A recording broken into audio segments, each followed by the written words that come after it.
સર્વાવતારી ઈષ્ટદેવ ભગવાન સ્વામિનારાયણ સદગુરુ વંદના મહોત્સવ અંતર્ગત ચાલતી શ્રીમદ સત્સંગી જીવન સપ્તાહ પારાયણના વક્તા સંપ્રદાયના મૂર્ધન્ય કથાકાર સાધુગુણ સંપન્ન દેહની પરવા કર્યા વગર પણ સ્વામિનારાયણ ભગવાનનો સર્વોપરી સ્વરૂપ મહિમા જીવના હૃદયમાં ઠાંસી ઠાંસીને ભરી દેવો એવું જેને સતત તાન છે એવા પૂજ્ય સદગુરુ સ્વામી નિત્યસુરદાસજી સ્વામી આ મહોત્સવના પ્રેરક માર્ગદર્શક, બોલવું ઓછું અને કાર્ય વધારે કરવું એવો સહજ સ્વભાવ જેમનો એવા પૂજ્ય કેશવચરણ સ્વામી, એમનો જમણો અને ડાબો હાથ કહી શકીએ એવા ગુણસાગર સ્વામી, જ્ઞાનપ્રકાશ સ્વામી, તરુણસાગર સ્વામી ભલે દેખાતા નથી પણ જેમની સેવા મુખ ભાવે સેવા પાર્ષદ યોગેશ ભગત, સમગ્ર સ્વામીનું મંડળ, સભામાં ઉપસ્થિત પૂજ્ય લક્ષ્મીપ્રસાદ સ્વામી, સુખ સ્વામી, સૌ આદરણીય સંતો, વાલા વાલા હરિભક્તો, ભગવાન કૃષ્ણે ભગવદ્ ગીતામાં અને ભાગવદાદી ગ્રંથોમાં કહેલા શબ્દો વ્યાસે લખેલા છે. સાધવો હૃદયમ મહ્યમ સાધુનામ હૃદયમ ત્વહમ. સંત છે મારું હૃદય છે અને સંતનું હૃદય હું છું. વ્યાસપીઠ ઉપરથી પૂજ્ય સ્વામીએ ઘણી બધી કથા સંતોના મહિમાની કરી છે, એટલે હું એમાં બહુ વિસ્તાર નહીં કરું. સ્વામિનારાયણ ભગવાનના શબ્દો વચનામૃતના છે જે આપણે નિત્ય પ્રત્યે વાંચીએ છીએ. મહારાજ કે રાજમાં જેટલું રાજાનું ચાલે ને એટલું એના રાણીનું ચાલે, એમ સર્વાવતારી ભગવાન સ્વામિનારાયણનું જેટલું ધાર્યું થાય ને એટલું સ્વામિનારાયણને ધારણ કરનાર સાધુનું પણ થાય છે, અને એનો પરચો આપણને આ વિરસદમાં જોવા મળે છે. વાલા ભક્તો, સાધુતાની મૂર્તિ એવા સદગુરુ વર્ય જ્ઞાનજીવન સ્વામી, સ્વામીના પંચભૂત દેહે દર્શન નથી કર્યા, પણ આજે સ્વામીના યોગમાં આવનારા, હમણાં જ ગુણસાગર સ્વામીએ ઘણા બધા ગામડાઓના નામ લીધા, મેઘવા, ખાંદલી, નાર વગેરે 42થી પણ વધારે આસપાસના ગામડાઓમાં સ્વામીનું વિચરણ, સ્વામીના જોગમાં આવેલા હરિભક્તો આજે દેશ વિદેશની અંદર રહેતા હોય, રંકમાંથી રાજા જેવી સ્થિતિને પામ્યા પછી પણ સ્વામિનારાયણ ભગવાનની સ્વરૂપ નિષ્ઠામાં એક રતિભાર ફેર નથી પડ્યો. એ પૂજ્ય જ્ઞાનજીવન સ્વામીના આશીર્વાદનું ફળ છે. વાલા ભક્તો, નહીં તો સામાન્ય સ્થિતિમાંથી માણસ આગળ વધે પછી ભૂલી જતો હોય છે. વિદેશની અંદર રહેતા હોવા છતાં પણ પોતાના બાપ દાદાએ જે સંસ્કાર આપ્યા છે સ્વામીના જોગમાં આવ્યા પછીના, એ સંસ્કાર આજે પણ હરિભક્તો પોતાની પેઢીમાં ઉત્તરોત્તર જાળવી રાખ્યા છે.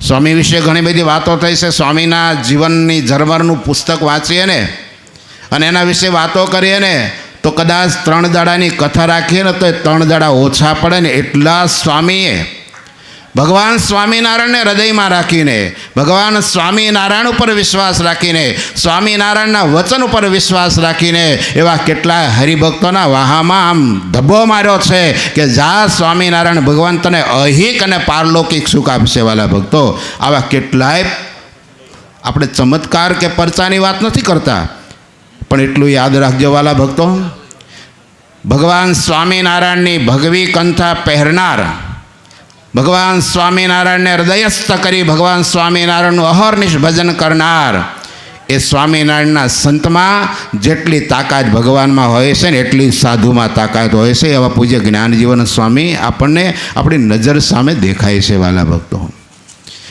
આજે સ્વામીની પંચદેહે કરીને હયાતી નથી, પણ સ્વામીએ જે સંસ્કાર સત્સંગના હરિભક્તોમાં રેડ્યા છે એનું જીવંત દર્શન અત્યારે આપણને આ સત્સંગમાં વિરસદ ગામ હોય, આસપાસના ગામડાઓ હોય, એમાં દર્શન થઈ રહ્યું છે.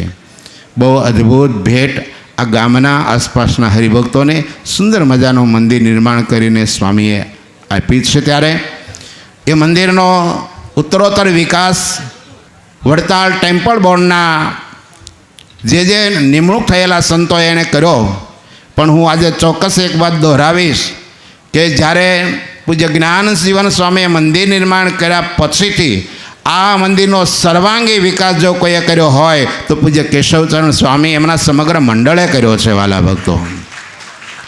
અને ઘણી વિટામણાઓ, વિસંગતતાઓ, વિષમતાઓની વચ્ચે રહીને સંઘર્ષ અને સમસ્યાનો સામનો કરીને સર્જન કર્યું છે ને, એ હું એમ કહીશ કે વિશ્વના ઇતિહાસમાં જ્ઞાનજીવન સ્વામીનું નામ લખાયા પછી બીજા કોઈનું નામ લખાશે તો કેશવચરણ સ્વામીના મંડળનું લખાશે વાલા ભક્તો. બધા સુજ્ઞ છો, આપ જાણો છો કે કઈ પરિસ્થિતિમાં આ કાર્ય થયું છે. ઘણી બધી અઘરી પરિસ્થિતિમાં થયું છે અને એવા સમયે જે કામ થયું છે, આજે હું વડતાલ મંદિરના ચેરમેન સદગુરુ સ્વામી દેવપ્રકાશ સ્વામી, મુખ્ય કોઠારી સ્વામી સંત વલ્લભદાસજી અને એમના પ્રતિનિધિ પૂજ્ય શ્યામ સ્વામીને પીઠ વાહીને એમને શાબાશી આપીશ કે આ નાના એવા સાધુને પીઠે થપ્પો મારીને એ સાધુને બહુ પ્રોત્સાહિત જો કર્યા હોય તો વડતાલ ટેમ્પલ બોર્ડના ચેરમેન સ્વામી, કોઠારી સ્વામી, શ્યામ સ્વામી, સમગ્ર ટ્રસ્ટી મંડળે કર્યા છે વાલા ભક્તો. મને યાદ છે એક વખતનો પ્રસંગ, લખણી તો લખાઈ ગઈ પણ જ્યારે કાર્ય ચાલુ થયું, કામ પૈસાના વાકે અટક્યું, પૂજ્ય દેવપ્રકાશ સ્વામી વિઝિટમાં આવેલા અને કામ બંધ હતું એટલે પૂછ્યું કે ગુણસાગર કામ કેમ બંધ છે? સ્વામી હમણાં લખણી થઈશ પણ પૈસા નથી આવ્યા. ત્યારે સ્વામી એટલું બોલ્યા કે પૈસાના વાકે કામ અટકવું ના જોઈએ, આવતીકાલે વડતાલ મંદિરના કોઠારમાંથી જેટલા પૈસા જોઈએ એટલા લઈ જજો, બાકી કામ વહેલું પૂરું કરો. આવું કહેનારા વર્તમાન સમયમાં ટ્રસ્ટી મંડળમાં બહુ જૂજ હોય છે. આપણે તો બધા વહીવટો અનુભવ્યા હોય છે, ત્યારે વડતાલ ટેમ્પલ બહુ પ્રોત્સાહિત કરેલ છે. આપણા આચાર્ય મહારાજ શ્રી રાકેશ પ્રસાદજી મહારાજની સહજ વૃત્તિ છે. જોગાનુજોગ આજે આચાર્ય મહારાજ શ્રી ગાદી પધારોઢ થઈ અને 22 વર્ષ પૂર્ણ થાય, 23મા વર્ષમાં પ્રવેશ થાય. સારંગપુરમાં બહુ ભવ્ય મહારાજશ્રીના પૂજન અર્ચનનો કાર્યક્રમ અત્યારે ચાલી રહ્યો છે. અમે અમારા જીવનમાં 40 વર્ષ સાધુ થયા, અમારા કરતાં તો વધારે અનુભવ આ સદગુરુ સંતોને પૂર્વે થયા હશે, પણ રઘુવીરજી મહારાજ પછી આવા દયાળુ જો આચાર્ય કોઈ આપણને મળ્યા હોય તો રાકેશ પ્રસાદજી મહારાજ મળ્યા છે. અને આ લીલા લહેર જે છે ને એ રાકેશ પ્રસાદજી મહારાજના રાજમાં છે વાલા ભક્તો, બાકી તો ઉપાધિના પોટલા હતા. આવા આચાર્ય મહારાજશ્રીના યોગે કરીને આ સંતો આટલું કાર્ય કરી રહ્યા છે. ગુણસાગર સ્વામી ભલે આમ કહીએ ને તો ઉંમરે કરીને વામન છે, પણ એનું કાર્ય છે ને બહુ વિરાટ છે વાલા ભક્તો, કાર્ય બહુ વિરાટ છે. અનેક કામ થયા છે. અવશેષ કાર્યો જે છે એને અહીંથી પૂજ્ય સ્વામી અવારનવાર વ્યાસપીઠ ઉપરથી ભલામણ કરતા હોય છે. વાલા ભક્તો, આ એક મોકો છે, એક તક છે. એમણે તો ગોવર્ધન ટોળો છે. હવે આપણે બધાએ ટેકા આપી અને આ કાર્ય વહેલી તકે પૂર્ણ થાય એ આપણી પણ એક પરમ પવિત્ર ફરજ છે.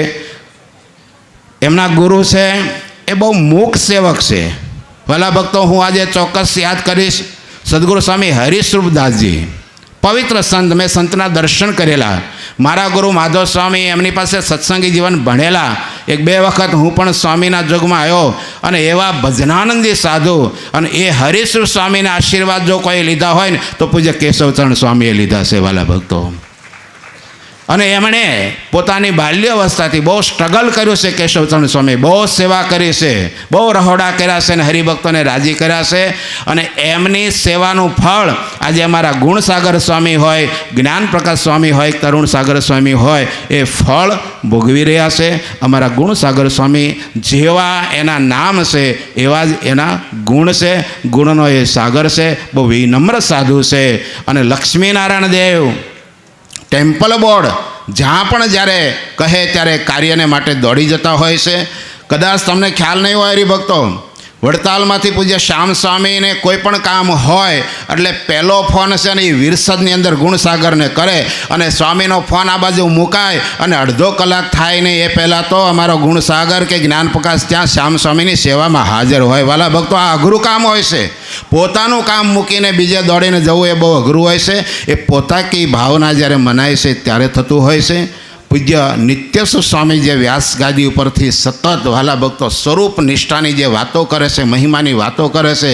જોકે આ તો બધા જ્ઞાનજીવન સ્વામીના આ સહજાનંદી સિંહ છે, પણ સ્વામીના કથાના માધ્યમથી તમારું જે પોષણ થઈ રહ્યું છે આ મંડળ દ્વારા જે સત્સંગનું સંવર્ધન થઈ રહ્યું છે, મંદિરનો વિકાસ થયો છે, આ પ્રવાહની અંદર આપે તન મન ધનથી સેવા કરી છે. દેશ વિદેશથી હજારો હરિભક્તો પૂજ્ય જ્ઞાન સ્વામી સાથે જોડાયેલા હરિભક્તોએ સેવા કરી છે. ત્યારે ભગવાન સ્વામિનારાયણના ચરણમાં હૃદયથી પ્રાર્થના કરીશ કે ભગવાન શ્રી હરિએ આપનું સર્વ રીતે મંગળ વિસ્તારે.